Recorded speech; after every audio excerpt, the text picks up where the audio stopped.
Buenas tardes, compañeros y doctoras. Somos el equipo 4 y vamos a hablar sobre el control nervioso de la ventilación. El control voluntario es uno de los encargados de regular la respiración. Se halla en la corteza cerebral. Este envía impulsos a las neuronas motoras respiratorias por los haces córtico-espinales. Los controladores corticales y subcorticales nos permiten incrementar la ventilación o interrumpir la misma, dentro de ciertos límites establecidos por los mecanismos de regulación del tronco del encéfalo, donde residen los centros respiratorios del control automático.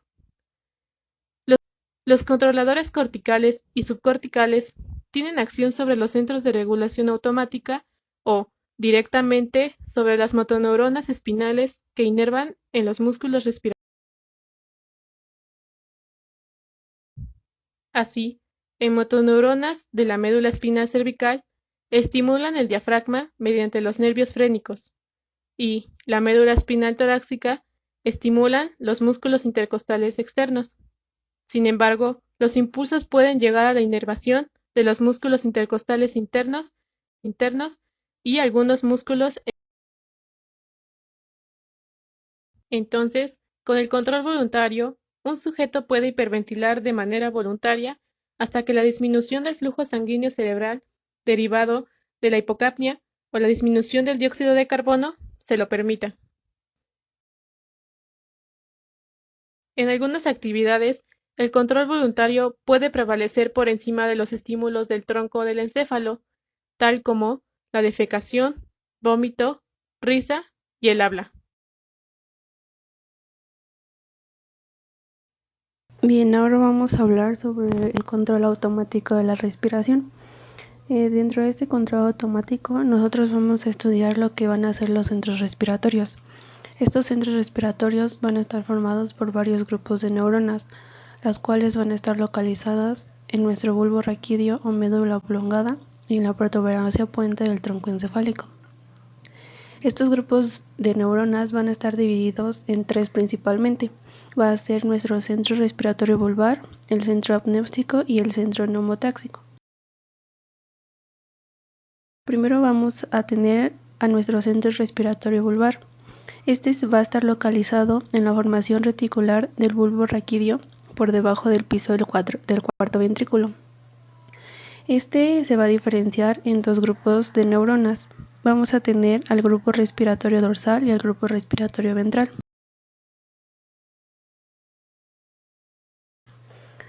Primero vamos a hablar sobre el centro respiratorio dorsal. Este centro respiratorio se va a encargar del control de la inspiración y del ritmo respiratorio. Se va a localizar a lo largo del bulbo raquídeo y la mayor parte de sus neuronas van a estar localizadas al interior del núcleo del tracto solitario. Dentro de este núcleo del tracto solitario se va a encontrar la terminación sensitiva tanto del nervio vago como el glosofaringio, los cuales van a ser los encargados de transmitir señales sensitivas desde quimiorreceptores o receptores. Funciones es el ritmo respiratorio.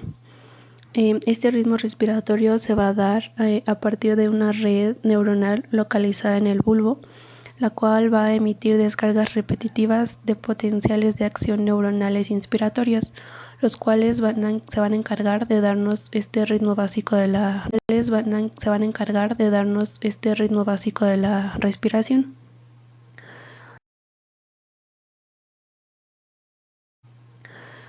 Otra función que tiene este centro es el control de la inspiración. Para esto nosotros vamos a tener lo que es la rampa inspiratoria.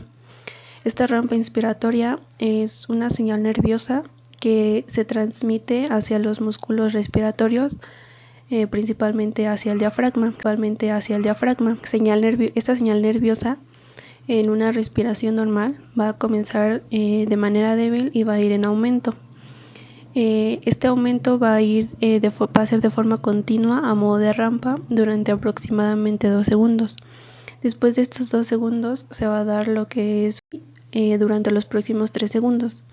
Una vez que se da esta interrupción, se va a inactivar la excitación del diafragma y esto nos va a producir la expiración, ya que al no haber excitación del diafragma se va a permitir un retroceso elástico de los pulmones y de la pared torácica. Una vez que se da esta expiración, se va a comenzar la transmisión de una nueva señal inspiratoria para formar otro ciclo. Posteriormente vamos a tener al centro respiratorio ventral. Este centro respiratorio se va a encargar de funciones inspiratorias y expiratorias. Va a ser localizado en la porción ventrolateral de la médula oblongada y sus neuronas van a estar localizadas en el núcleo ambiguo y en el núcleo retroambiguo. Este centro, como ya se mencionó, va a encargarse de funciones inspiratorias y expiratorias, pero principalmente se va a encargar o va a intervenir en la inspiración activa, ya sea forzada o voluntaria, y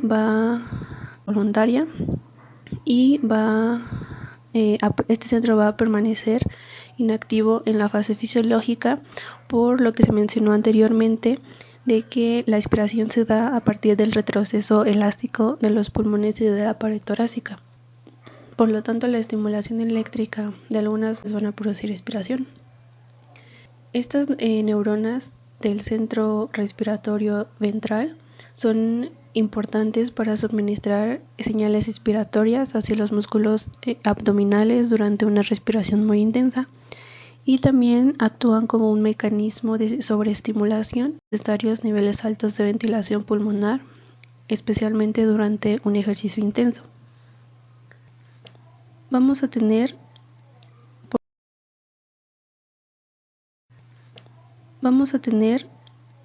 por otra parte al centro neumotáxico. Este se va a encargar de limitar la inspiración y el aumento de la frecuencia respiratoria. Este centro neumotáxico se va a localizar dorsalmente al núcleo parabraquial, en la parte superior del puente y va a transmitir señales hacia la zona inspiratoria. Como ya se mencionó, una de sus funciones es limitar la inspiración. Esto lo va a llevar a cabo a partir de la desconexión que se mencionó anteriormente en la rampa inspiratoria, y también va a influir en la fase de llenado del ciclo pulmonar. Vamos a tener señales neumotáxicas intensas y débiles. Estas van a influir tanto en la inspiración como en la frecuencia respiratoria.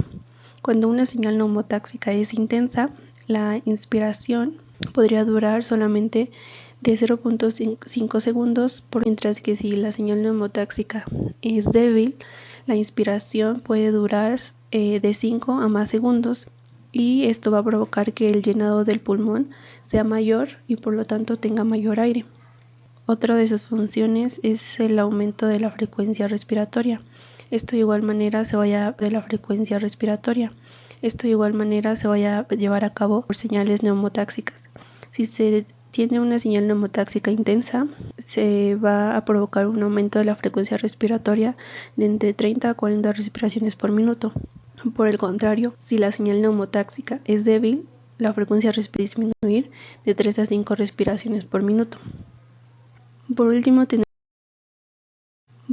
tenemos al centro apnéutico. Este centro va a ejercer cierta influencia excitatoria sobre nuestro centro respiratorio dorsal, lo que va a prolongar los potenciales de acción que este genera. Su actividad va a incrementar si se eleva la presión de dióxido de carbono, impulsos del centro neumotáxico y por aferentes del reflejo de insuflación. Quimioreceptores.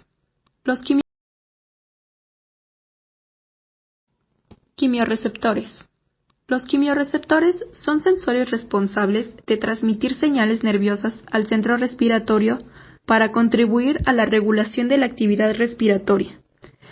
Estos a su vez se van a dividir en dos, en quimioreceptores centrales y quimioreceptores periféricos.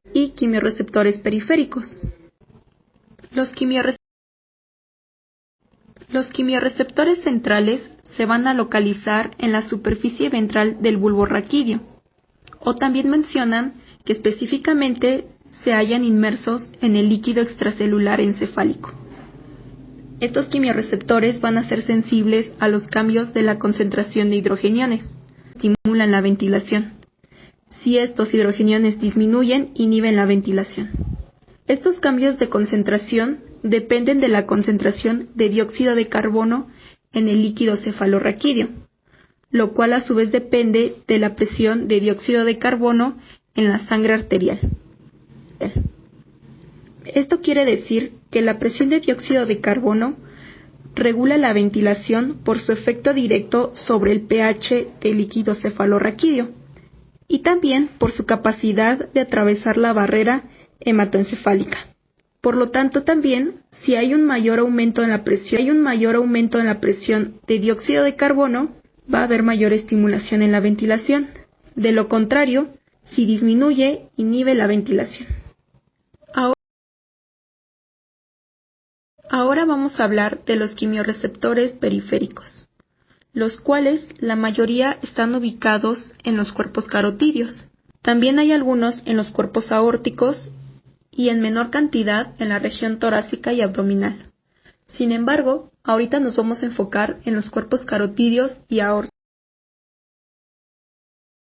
Los cuerpos carotídeos están localizados bilateralmente en las bifurcaciones de las arterias carótidas comunes, y sus fibras aferentes pasan a través de los nervios glosofaringeos hasta llegar a la zona respiratoria vulvar dorsal. Por otra parte, los cuerpos aórticos están localizados a lo largo del callado de la aorta, y sus fibras aferentes pasan a través de los nervios vagos para que de igual forma lleguen a la zona respiratoria vulvar dorsal. Los quimiorreceptores periféricos poseen una enorme irrigación sanguínea y además están expuestos a sangre arterial en todo momento. Estos quimiorreceptores responden a la disminución en la concentración de oxígeno en la sangre arterial.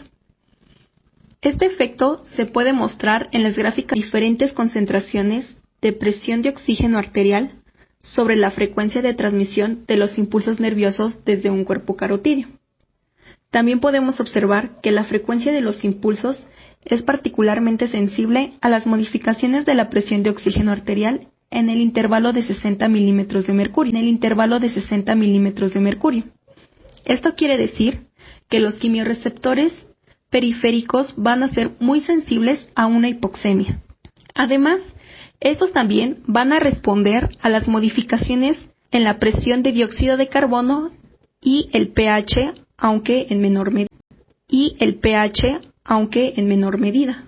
También mencionan que estos quimiorreceptores periféricos poseen mayor afinidad al aumento de dióxido de carbono. Los cuerpos o glomocarotídeos y aórticos contienen islas de dos tipos de células, tipo 1 y tipo 2. Estas células establecen sinapsis directa o indirectamente con las terminaciones nerviosas, y se sugiere que estas células actúan como quimiorreceptores y después estimulan las terminaciones. Estimular estas células va a ser la presencia de hipoxia y cianuro, y sus principales transmisores van a ser la dopamina y la acetilcolina. Dentro de sus características se menciona que las células tipo 2 son parecidas a las gliales, y cada una de estas rodea de 4 a 6 células tipo 1. Las células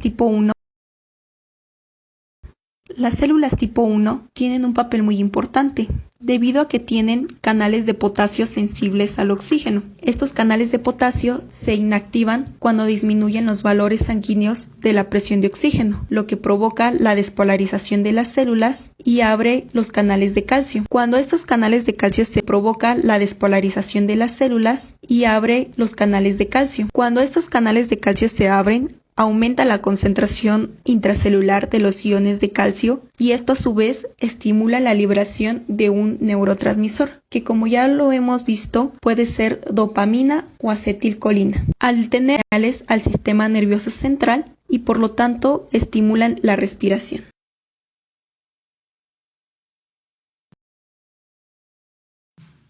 Ahora vamos a hablar de mecanorreceptores. Estos son todos aquellos que se van a activar por acción mecánica, es decir, por movimiento. Están ubicados en músculos y articulaciones y van a enviar impulsos a los centros respiratorios para incrementar la ventilación. Tenemos dos tipos. Los receptores de estiramiento pulmonar y los receptores articulares y musculares. Los mecanorreceptores del árbol traqueobronquial van a detectar cambios en el volumen pulmonar mediante la percepción de la distensión de las paredes de las vías respiratorias y se van a encontrar en el músculo liso de la vía aérea. Van a estar inervados siempre por el nervio vago, mediante fibras mielínicas, porque tenemos dos tipos de fibras, solo nos van a interesar las primeras, y van a estar estimulados por la distensión de los pulmones y la vía aérea. Se van a dividir en dos principalmente, los receptores de adaptación lenta y los receptores de adaptación rápida. En este caso, solamente vamos a ver los de adaptación lenta y más tarde van a explicar los de adaptación rápida. Los receptores de adaptación lenta son extensiones de los axones aferentes mielinizados del nervio vago. Están ubicados entre las fibras musculares lisas, como ya lo había mencionado, de la vía aérea, y van a ir desde la tráquea en su parte más distal a lo largo de los bronquios intrapulmonares, especialmente en los de gran calibre.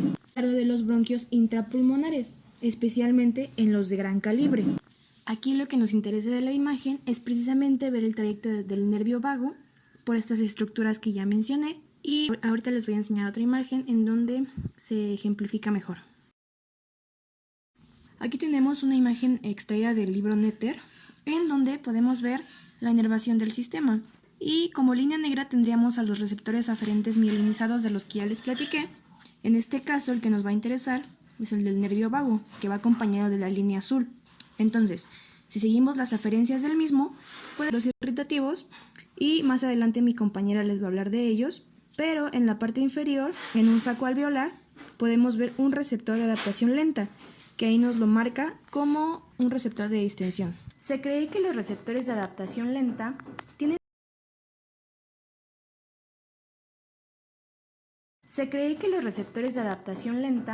tienen la función de informar al encéfalo sobre el volumen pulmonar, para así optimizar la actividad respiratoria dependiendo de las necesidades. Entonces, la estimulación de estos receptores va a condicionar la relajación de las células musculares lisas en esa zona. Va a producir dilatación de la vía aérea y taquicardia. La misma estimulación va a responder a la distensión de los pulmones, es decir, a la relajación de ellos y de las vías aéreas. Pero,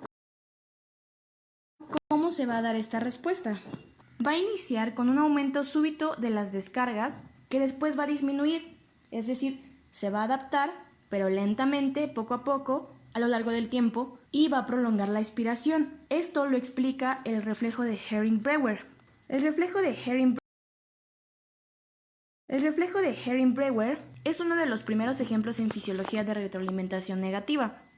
Y tenemos que en 1968, Herring y Brewer observaron que la insuflación pulmonar va a inhibir la descarga de las neuronas motoras del nervio frénico, por lo que esto va a ser un mecanismo de protección de los pulmones para no hiperinsuflarse. También observaron que la inflación prolongada y sostenida del pulmón va a disminuir la frecuencia del esfuerzo inspiratorio y a su vez la desinflación va a aumentar la respiración. Esto lo vamos a poder explicar un poco más con la imagen que tenemos a la derecha. En la primera gráfica, con una línea roja, que cuando el volumen pulmonar aumenta lo suficiente al momento de inspirar, los receptores de estiramiento pulmonar, por medio de las aferencias del nervio vago que ya habíamos mencionado, van a enviar señales al bulbo para que éste ponga fin a la actividad inspiratoria y evitar así una hiperinsuflación. Entonces, este reflejo va a actuar en dos situaciones: cuando los pulmones estén hiperinsuflados o, por el contrario, cuando detecten un volumen muy bajo. Por eso se van a dividir en dos, el de inflación y desinflación. El de inflación va a ser originado por la insuflación constante o hiperinsuflación, y este a su vez va a generar el cese de la inspiración, como ya lo vimos, un aumento en la duración de la expiración y el descenso de la frecuencia respiratoria. Por otro lado, en el reflejo de desinflación va a ser originado por la desinflación marcada de los pulmones, es decir, un volumen muy bajo y esto va a generar un decremento en la duración de la expiración para así insuflar más veces y llenarlo de nuevo. ¿Qué funciones va a tener? La inhibición tónica de los centros respiratorios, es decir, si un sujeto detiene su respiración, queda en un periodo de apnea por un tiempo, el tiempo que quede detenido será más prolongado si el pulmón se encuentra lleno que si está desinflado. Es cuando hacemos la respiración, vamos a aguantar más tiempo en ese estado que si sacamos todo el aire y aguantamos la respiración. Va a intervenir en la conservación del ritmo respiratorio, puesto que cuando el pulmón es hiperinsuflado, produce una terminación en la inspiración, como ya lo vimos. Va a regular el trabajo respiratorio, ya lo vimos. Va a regular el trabajo respiratorio para que la ventilación alveolar máxima se produzca con un mínimo esfuerzo muscular. Por lo mismo, va a mantener una ventilación alveolar constante porque también va a aumentar la frecuencia respiratoria. Y aquí va un dato importante. Este reflejo es significativo en los animales, sin embargo tiene un efecto menor en los seres humanos.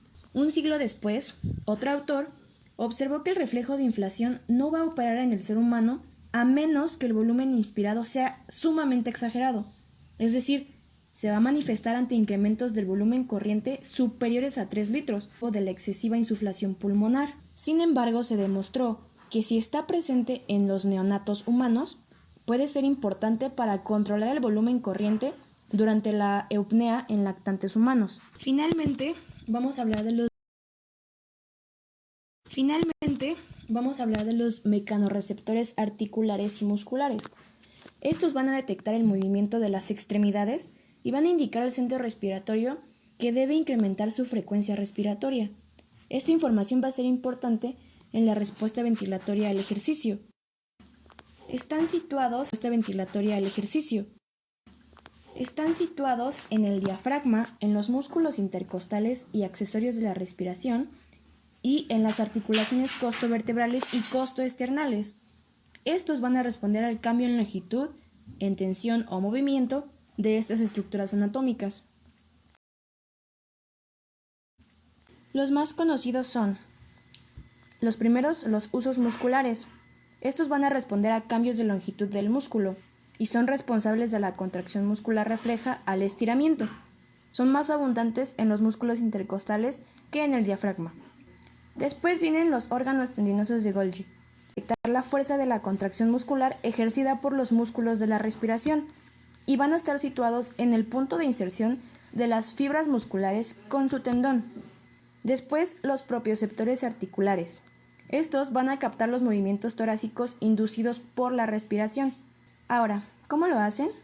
Movimientos torácicos inducidos por la respiración. Ahora, ¿cómo lo hacen?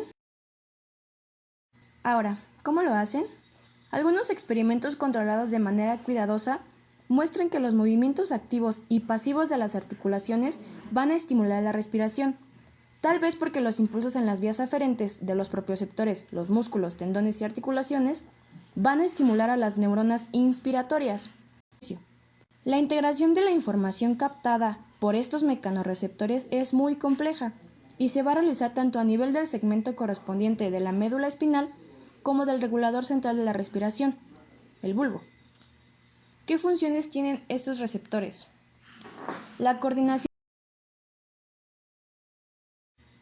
¿Qué funciones tienen estos receptores? La coordinación de la contracción de los músculos respiratorios en reposo y el ejercicio para evitar su sobrecarga.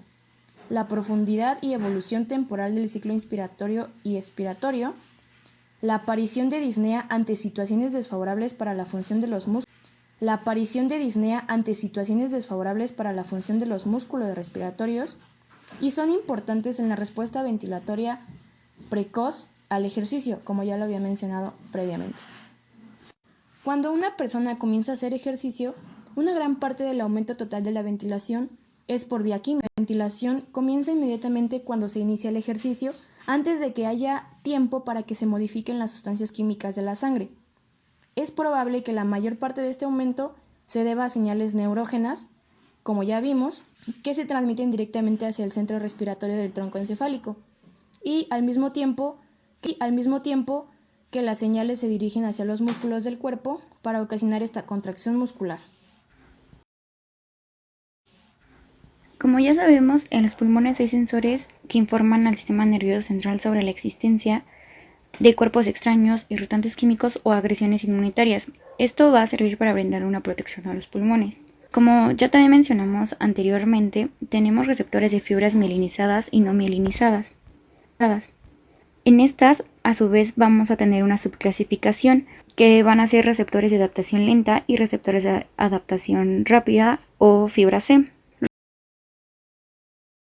Los receptores de estiramiento, es decir, los receptores de acción lenta, están localizados en tráquea y bronquios de gran calibre, además de que se van a encargar de optimizar los parámetros respiratorios durante los cambios de postura o actividad.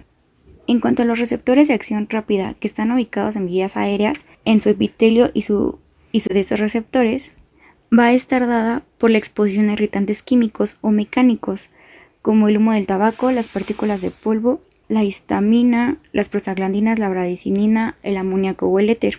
Y por lo tanto, cuando se está expuesto a estos irritantes, se van a generar ciertos reflejos como una broncoconstricción, tos, producción de moco o en su defecto una hiperpnea. Y por último, para concluir, tenemos a los receptores de las terminaciones de las fibras C, que van a ser una red de axones no mielinizados. Estos receptores van a estar ubicados en alvéolos y bronquios y van a ser receptores capilares o receptores J, que van a ser estimulados por sustancias presentes en la circulación pulmonar y van a reaccionar ocasionando una apnea seguida de una Los receptores de estiramiento, es decir, los receptores de acción lenta, están localizados en tráquea y bronquios